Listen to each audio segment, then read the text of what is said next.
or gravity.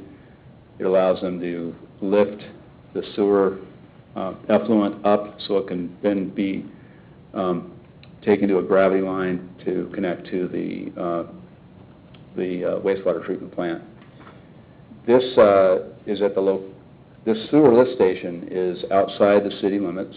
It is on a parcel that's not contiguous with the city limits. This is at the intersection of 191st and Waverly. 191st is the east-west roadway on the bottom of the screen. Waverly is the north-south roadway on the left of your screen. What we are in the process of doing is putting together mainly the Public Works Department, wastewater treatment manager of the Public Works Department, putting together an annexation application to annex the easement that's within that parcel. The way annexation works in the state of Kansas, it does not require a recommendation by the Planning Commission.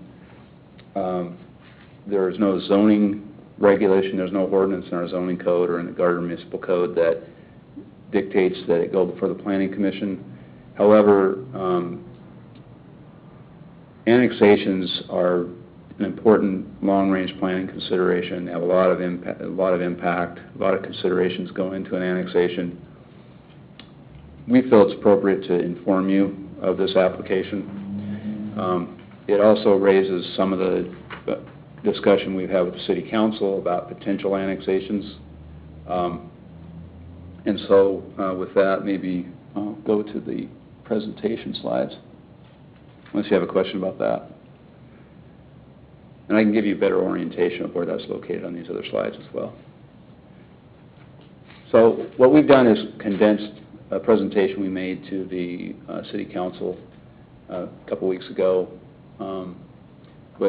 What prompted this presentation was an application by Zimmer Real Estate for a property owner called Big Industrial. They own an 80-acre parcel at 183rd in Waverly. Could you go to the next slide, please? Oh, okay. And it's the right one, isn't it? Okay, thank you. So this was prompted by an application by Zimmer Real Estate for Big Industrial, our client, for a potential annexation, requesting economic incentives, specifically tax abatement and some the city paying for some infrastructure improvements to make that work.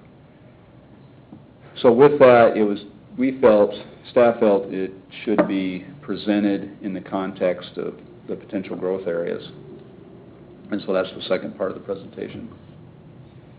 So this, at the center of the screen, you can see the parcel outlined in red. And that's at the southeast corner of 183rd and Waverly. The area in blue on the left and to the north is the Intermodal Facility and Logistics Park, which is in the city of Edgerton. This is another view of it that shows the contours of the property. There's a low point, kind of a drainage way that runs across the north 1/5 of the site.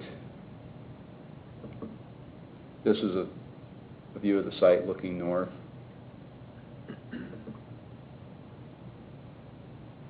So with the proposal by Zimmer and Big Industrial, we anticipate that the recommendation that staff makes to the City Council will be based on a cost-benefit revenue analysis. It's not just annexation, it's also responding to the request for incentives. Cost-benefit analysis will look at these issues: property tax, and on the revenue side, property tax, excise tax, sales tax, inspection and connection fees, Gardner Energy franchise fee. And on the cost side, paving Waverly Road, constructing sanitary sewer, constructing the water line, and providing urban services.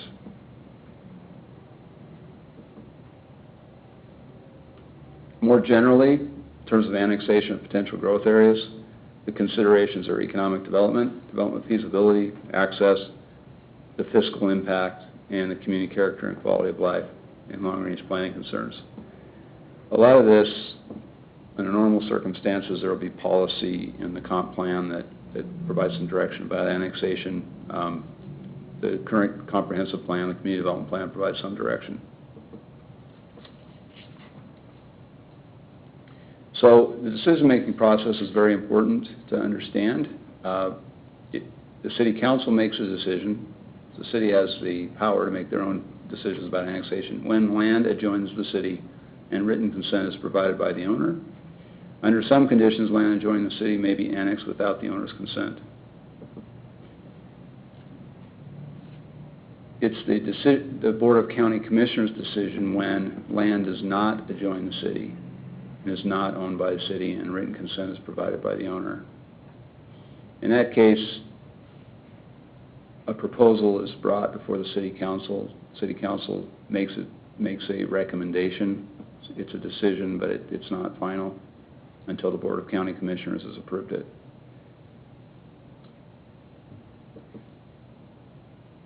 Let me just back up just for a second. So if you look at this site, there's no map that really shows, well, this one actually does demonstrate it pretty well. The area that's kind of in a yellow color is in the city of Gardner. The area that's in a blue color is in Edgerton. The area that does not have a color to it is outside. It's unincorporated. So as you can see, the parcel is contiguous with Edgerton. It's not contiguous with Gardner. So the decision about this particular annexation would need to go to the Johnson County Board of Commissioners. I'm not able to point this to you, but maybe Amy can do that, point to you where the lift station is located. Lift station is located right there. It's on a parcel that's not contiguous with the city of Gardner. The annexation, I don't think, strictly speaking, I don't think it's contiguous with the city of Edgerton because of the way it's described, legally described. It's an island within the parcel, I believe. So the decision on the lift station would ultimately have to be decided by the Johnson County Board of Commissioners.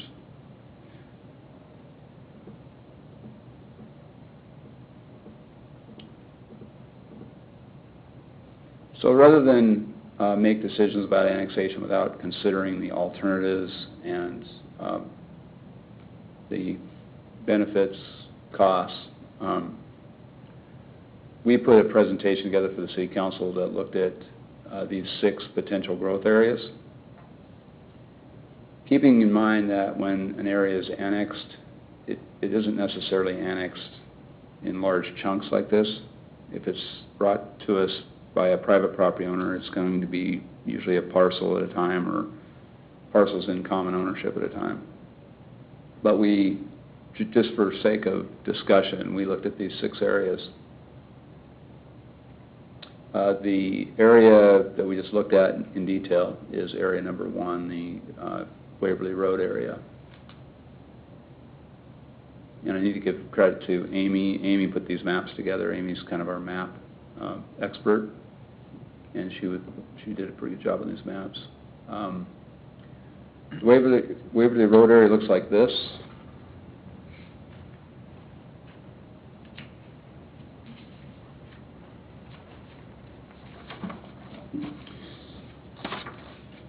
So this area is 523 acres. The future land use map identifies this area as an area for future residential development with the intermodal facility. That might suggest something else. That's what the future land use map says about that area.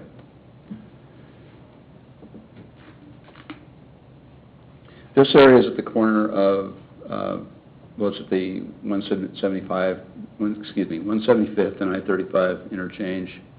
It's a very visible area. The access to it is good.